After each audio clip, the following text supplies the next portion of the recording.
you so much for that introduction. All right, we are going to start off with a little bit of a game. So I'm going to be looking at the chat. I want you to find 2 items that are around you. So the first item that I want you to find is something that begins with the first letter of your first name. So for example, my name is Amber, and so I have an album. This is a unique space. There's a lot of things around here. So I have an A for Amber, A for album. The next thing I want you to find is an item around you that begins with the first letter of your last name, the first letter of your surname. So my last name is Vanderburg, and so I have a Velvet Elvis. So I have a Velvet Elvis. This is a true treasure that I have here. So I want you to find 2 items that are around you. It could be a dog, it could be an apple, it could be tea, whatever 2 items begin with the first letter of your first name and the first letter of your surname, and put it in the chat. Let's get a sense of people's surroundings on here. I'll give you just a couple seconds to find some things. If you have a last name like me that begins with a V or a W or an X, you might have to be a little bit creative. So let me, go here on the event. And we're going to go ahead and see in the chat who can be the most creative. I've had some people put a baby, a lawnmower, a computer, a mouse.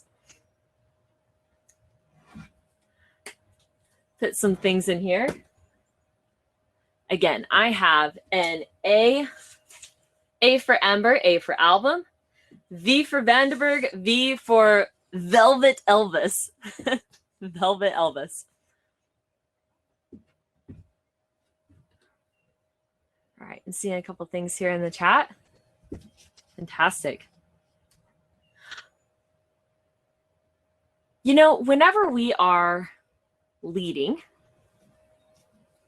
our remote teams, it can be really easy to want to come in and start your meeting right away. But within our remote teams, we must be intentional to build relationships, to get an idea about what is in our surroundings.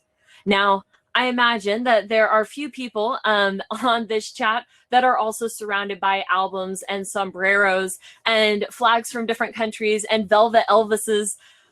But it's important to know what is in the surrounding of the other people that are in the meetings.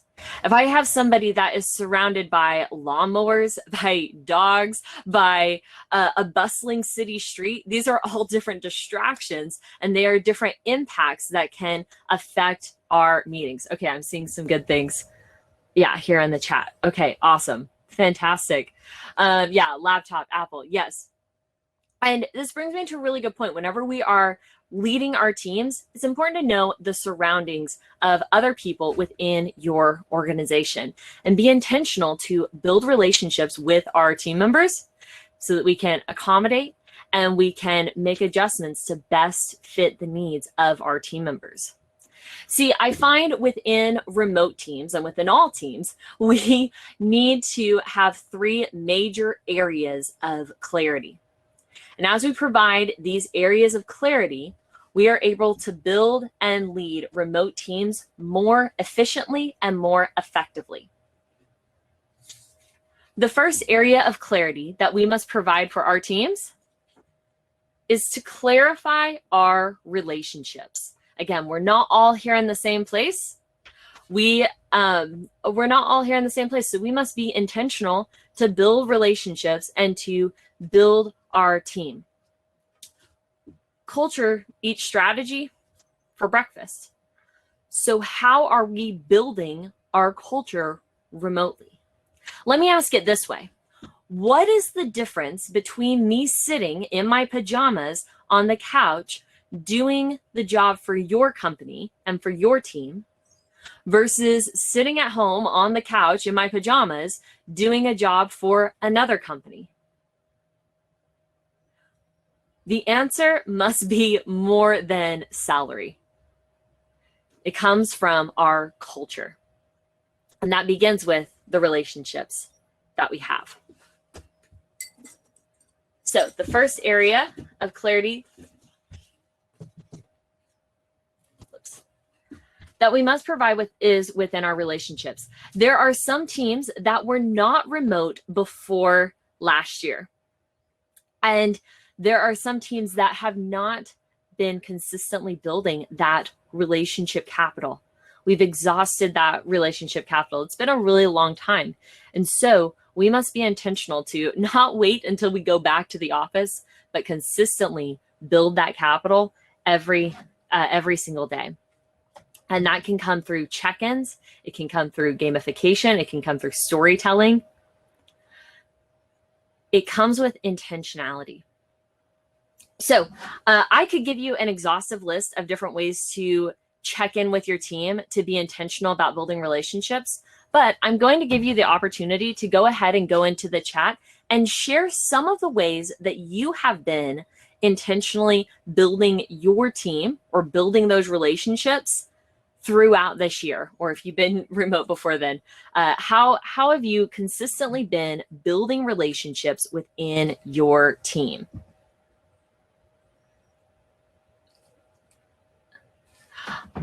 I know a lot of teams that have been playing Among Us. Yes, Among Us is a really fun game to play. Yeah, having daily stand-ups is huge. Board games, remote coffees, yeah. See, this is more than a virtual happy hour. These are actually some really innovative ideas. Yeah, virtual coffees, Friday sessions, art therapy. Within our team, so at the Pathwayz group, we have a globally remote team. And so we do have weekly check-ins. We have we have had game nights. We also have times where we actually sit and talk about our development. So what are we working towards? How can we support each other in our personal and our professional goals as well? And so those are some ways that we check in. We also still celebrate, right? So we celebrate exciting things that happen within life. So we had one team member that graduated. So we had a huge virtual celebration for that. We had someone that was getting married, someone that had a baby. And so as we're celebrating those life events, we are continuously acknowledging and celebrating as a family. We also come together whenever there is hardship as well. Again, we are a globally remote team. And so whenever there was, for example, whenever there was typhoons in the Philippines, we had some team members that were there. And so we were able to reach out and to provide support whenever some hard times were happening as well. So these are some really good ideas that I'm seeing. Yeah, hopefully you can scroll through those and get some ideas. I'm seeing some awesome ones of always starting a meeting with how are you doing? This does not have to be a completely separate check-in. It can be consistent check-ins all the time. That's great. Holding a lessons learned and best practice discussion. Yes, these are some great ones. Coffee breaks, skiing with the team. That sounds like a great idea. I just got back from a ski trip and absolutely loved it. It can be really easy within our remote relationships or our remote teams to simply wake up, log into the computer, sit down and do your work. Whenever we clarify relationships, we are intentionally building a culture that is uniquely better. We're building a culture that has a competitive advantage within our teams. So you all have a lot of ideas that you put in the chat. I'm going to give you a couple different action steps that you can consider for your team as well. So first action step is to check in, intentionally check in. So studies show that most team members, the average of team members prefer a check-in at least twice a week. At least twice of a formal, hey, how are you doing? Some team members, that's a little bit more. A few, that's a little bit less. So you want to be checking in at least twice a week to say, hey, what's going on? How are you doing? That is the average. That's the average that most people prefer. Also, include stories. The art of storytelling is really important in building your culture. And so whenever we are in person, those stories happen organically through the lunch hour as you're stopping by someone's office. We tell these stories. So you want to be intentional about telling your stories. Be intentional about team building. So at the Pathwayz group, yeah, we actually have full gain extravaganzas where we do intentional team building events where we grow together and grow individually as well. And then we also find different ways that we can stand out, right? So what is the difference between our company and our competitors? So a few things that we do, yeah, are those game nights, are the personal one-on-ones, is the culture of relationships that we've built around our teams.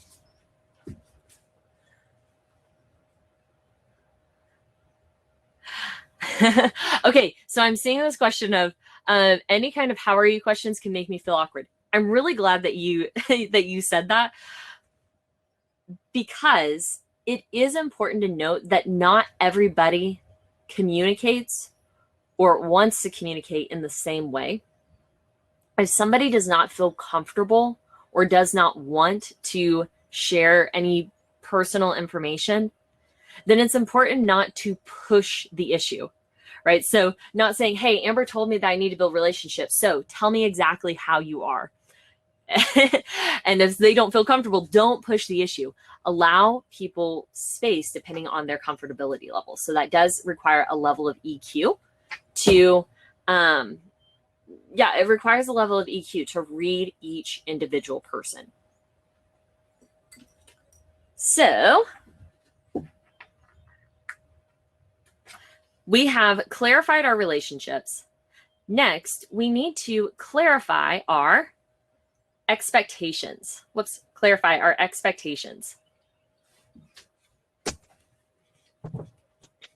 Ooh, before we move on, I see one more question. What about smaller teams? Okay, all right, I'm seeing some conversation going on. Okay. Okay, great question. Yeah, how do you check in with other people in a different way than how are you? Before I get to that question of how are you or how are you doing, I might ask some follow-up, I might ask some initial questions of a get to know you. This does depend on the nature of the relationship, right? So if you have a new person coming into the team, then coming in saying, hey, how are you doing? If you don't really have a relational capital there, then the answer is probably going to be, I'm fine, right? Because there's not a whole lot of depth to the relationship yet. And so before I get into a generic question of how are you doing, I actually do a series of follow-up questions first. Sorry, I do a series of initial questions first to build that relational capital.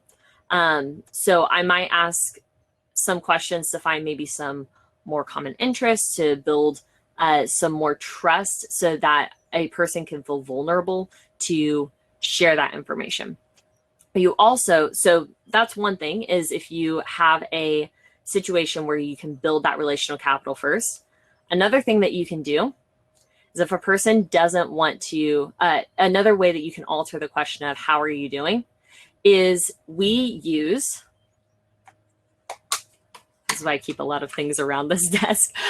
We use other props. So I might, this is some Play-Doh. So we have different Play-Doh and we might say, hey, why don't you create a sculpture of how you are feeling today? We might draw a picture of, okay, give me a smiley face, a frowny face. We might use a Likert scale of, on a scale of 1 to 5, how are you feeling today, right? And so then you're able to get somewhat of a pulse, but we're able to put some more quantifiers on it as well. Yeah. Okay, yeah, I'm seeing some good. Yeah. All right, I'm seeing a couple more questions. What about new joiners? Yeah. So within new joiners, we have an onboarding process so that we can help foster relationships online. So for decades, Gallup put out a study and said, what is the #1 factor of engagement at work? And the #1 factor was having a best friend at work. So a big question we've been asking is, how do we foster best friendships virtually? And one way that we do that is through having these one-on-one meetings, through having events. And whenever we do that over a long period of time, we have found within our team that some really great friendships have been built, but it does take a longer period of time to establish that trust, generally, a longer period of time whenever you're not physically there. So it is achievable. It's just that timeline is spread out a little bit longer. Yeah. Yeah, so it does come with intentionality of providing opportunities for people to actually have a conversation and to follow up on those conversations as well. So these are some great questions. Yeah, these are some great questions. So I want to move on from here, get you all three. All three areas that we need to clarify. Second is expectations. Now, we can clarify expectations a few different ways. One of the biggest questions that a lot of people had whenever we first went to virtual is, what is expected of me whenever I am at home? Do I know that I am meeting all of the expectations? What does success actually look like? The expectations within your remote team are going to look a little bit different depending on the nature of your remote team. That's right. Not all remote teams are made equal, and each one is going to have slightly different expectations. There's actually three major types of remote teams. The first is a globally remote team.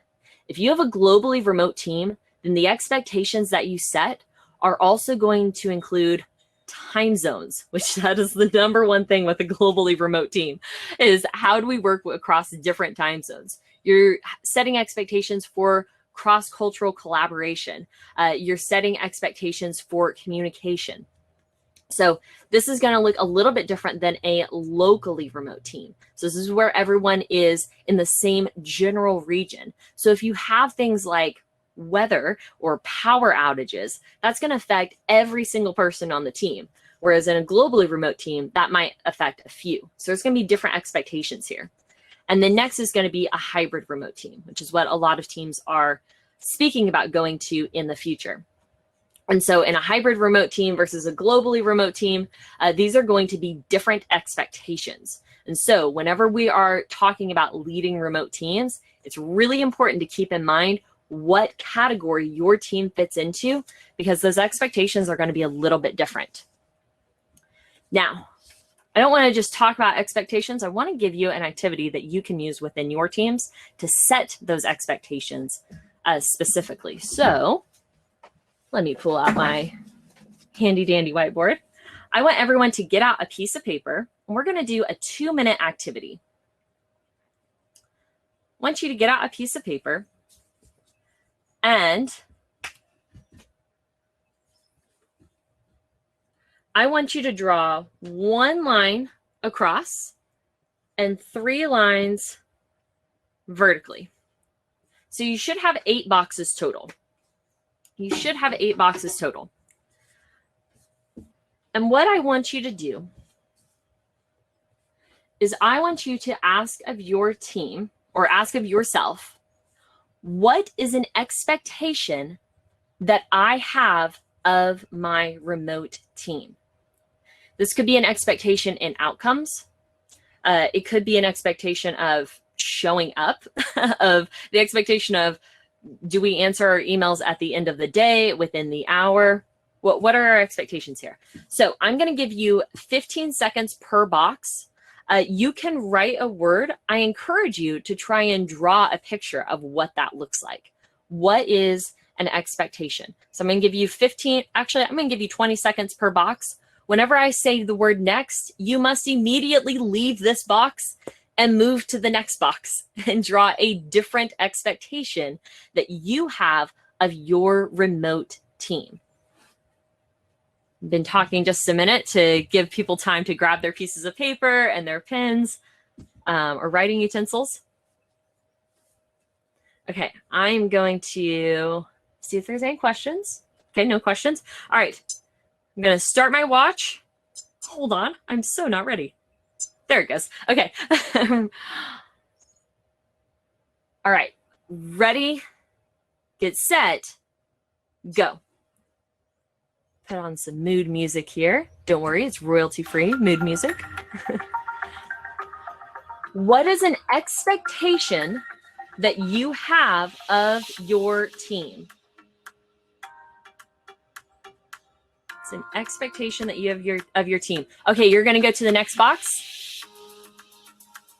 Now you're going to draw a new expectation that you have of your remote team right now.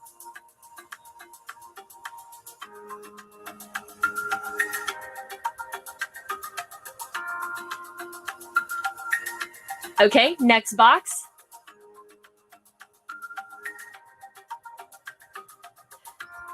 This could be an expectation in how they're working.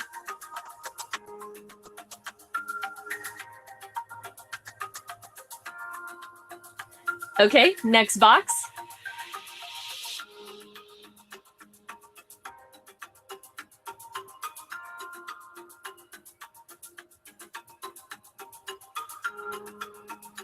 What's an expectation that you have of your team members?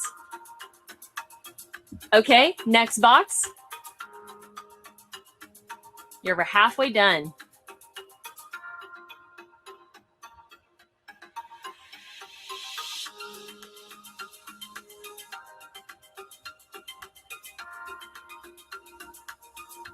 Okay, next box.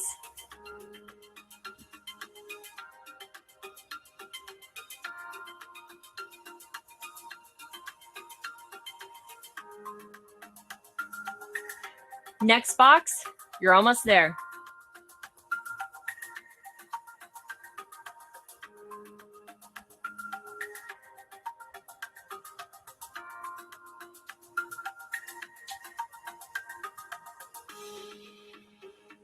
Last one. What is an expectation that you have of your team?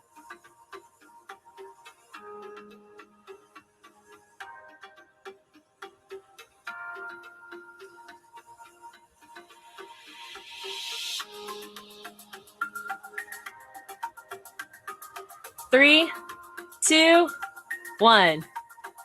All right.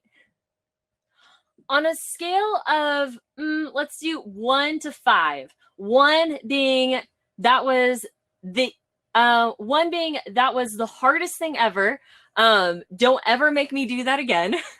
5 being that was super easy. I could have come up with 10 more expectations.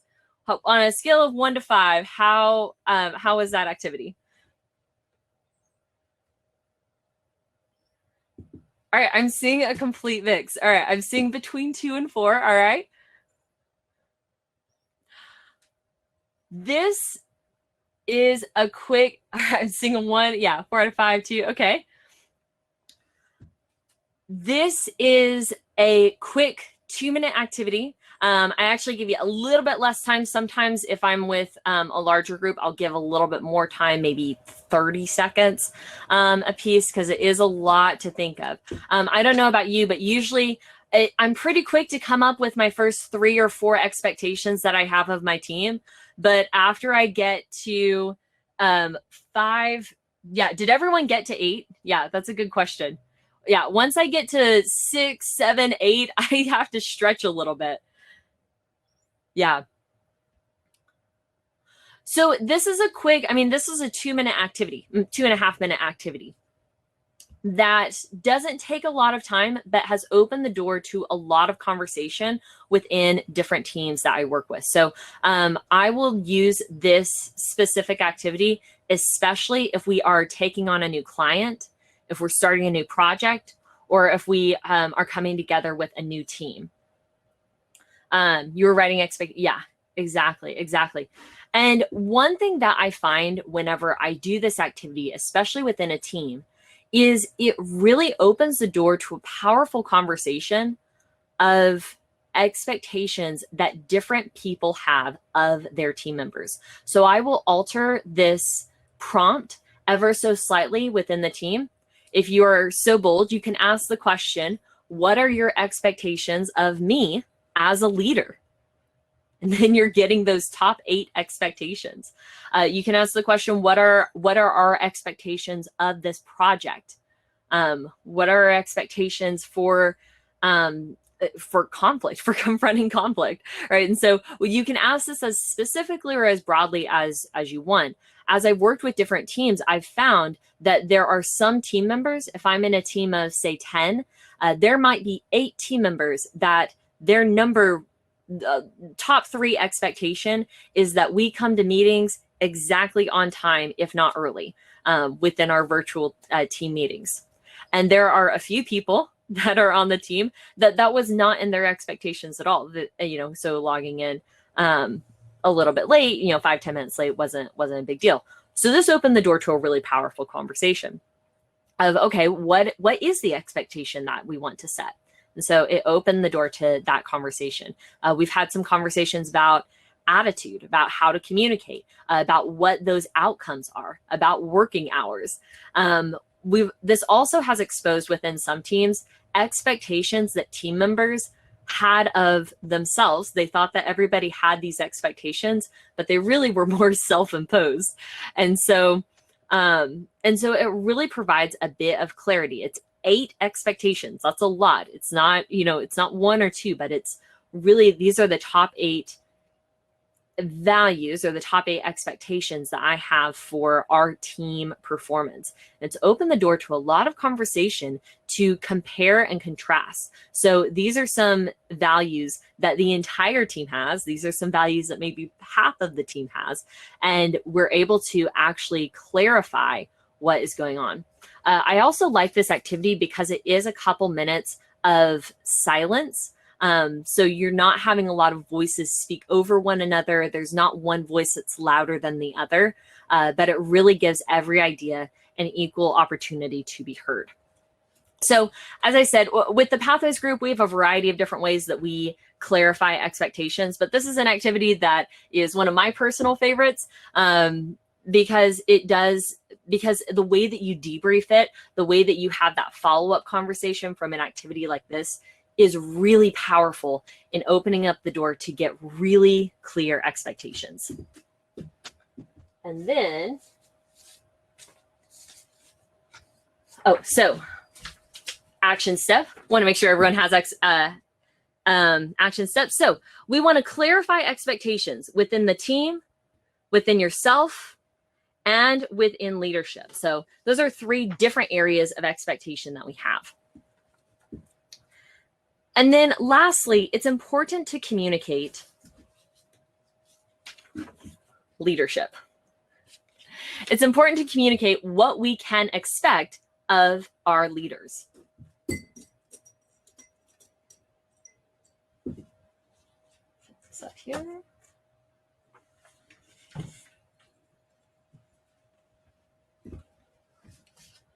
And what I mean is this. Especially if I am a new team member, it's important to know where I can go for a resource. Who do I go to if I have a challenge, if I have a frustration? Where do I go for certain tools? Who do I go to for feedback? Where do I go if I have different policies, right? So it's important to know who we need to go to for our leadership challenges, what we can expect of our leadership, what support can they provide, and who do I need to go to? And so providing that bit of clarity is really, really important. In fact, within our leaders, it's really important to communicate what is expected of our team and then what is expected of our leaders. Oftentimes within our teams, we think that we are communicating our ideas really, really well. We think we have clarified those expectations. Sometimes there can still be a disconnect. And so my biggest challenge for leaders, for leadership, is to make sure that we are equipping and clarifying our communication within our leadership. I'm reminded of an old children's book called Amelia Bedelia. So Amelia Bedelia is one of my favorite books growing up, and she is a maid. And so she takes everything very literal. So here is Amelia Bedelia, and she is going to her first home. And the owners leave her a list of things to do. And so the first list says, dust the furniture. Now, dust the furniture sounds like a really clear expectation, but Amelia Bedelia doesn't know what dusting the furniture actually means. And so she finds dusting powder in the bathroom, and she puts the dusting powder all over the furniture. Another example of what Amelia Bedelia does is she is told to dress the chicken, but she doesn't know what that means, so she actually puts clothes on the chicken. And so sometimes whenever we think that we have clarified our expectations, there's a bit of a disconnect in what we're saying. So as a leader, I challenge you to call to action, to clarify your communication. What do you actually mean whenever you're communicating within your remote teams? Sometimes I'll use statements such as, what I hear you saying is this, or could you please clarify what you mean by this? Or I want to make sure I'm understanding the question correctly. So we're clarifying communication very intentionally and very directly. We're also having a clarification on the tools that are available, the strategy that is being used, and opportunities for growth. So a lot of people, whenever they come into a team, they want to grow within a team. So it's important to have those opportunities and make very clear that we're communicating the opportunities to grow in role, to grow within skill set, and to grow within our within the company as a whole. So those are three major areas. That we need to be very specific within our team. And with that, I think I have hit my time. So I really encourage you all, as you are going into your remote teams, I'm seeing a lot of questions. So whenever you're going into your remote teams, to provide three major areas of clarity, and that is within your relationships, within your expectations, and within your leadership. I see that there are several questions in here. I am going to put my LinkedIn information on here as well. I would love to connect to have any follow-up conversation as well. Again, my name is Amber Vanderburg, and I'm from the Pathwayz group. And thank you so much for having me today. It's been such a joy. Thank you, Amber. Tons of thanks. I mean, the first presentation in this track that somebody used something else than the slides. Beautiful that you used a lot of different elements to showcase what you are talking about. Absolutely fantastic. I think that we are a little bit over time, but I think that a couple of questions might be in order. So let me see. There was a couple of things here, which was all right. What about the, especially now during the COVID times, there is from Roberto Carrera, a question that how about those who are newcomers in the organization, which have never ever seen anybody in a physical life, only online environments? How you actually kind of engage with those people? Mm-hmm. So with those, it is a special challenge. What we do is we put the relationship side first. So we build relationships within our team, and we actually expand that onboarding process out a little bit longer. And so what I mean by onboarding process is we, rather than saying, okay, this is the expectation, these are the tools, go to work, we actually have to be very intentional about that storytelling element. So we get very clear about, okay, this is actually what our culture is about. This is what our company is about. If you're bringing somebody into your team, then we will talk specifically about what is the process or what is the culture of our team specifically. So we spend a little bit more time on that storytelling, really to focus in on that relationships and culture. We also spend time building stories of our own, so having our own experiences. So that's how we clarify relationships, and then we get very crystal clear on expectations. And that's something that we are constantly reevaluating, right? So was this something that we did not clarify as an expectation from the beginning? And this could be as simple as work-life balance. So what are the working hours? Again, there's a big difference between, are you expected to have your email up constantly and reply to emails within 15 minutes, or is it within a few hours? Is it by the end of the day? and every team's a little bit different. It depends on the nature of the work. And so we will consistently ask, what ways can we clarify our expectations if they are not being met? We also engage quite a bit in proactive conversations. So we work on that team building side of identifying the strengths of others and how we can complement one another and how they might be contradictory as well. So there might be some conflict. And so we'll have some proactive conversations. We found that, especially within remote teams, sometimes addressing frustrations and addressing tensions is not as, it takes on a different dynamic whenever you are not in person. And so we are very proactive in, okay, how are we going to handle these situations? So those are some of the expectations that we clarify. All right, then there is one little bit the different kind of question. So Amber, what's up with the Danish flag? I ice cream there. No, so I mean, with the Pathwayz group, we've worked. We work with companies all over the world. So we worked with some companies in Copenhagen. So that's why I have this here. I have the Indian flag, the Australian flag, that's the Swedish flag. So yeah, we have a variety. I have a variety of different flags. I'm eager to travel once again.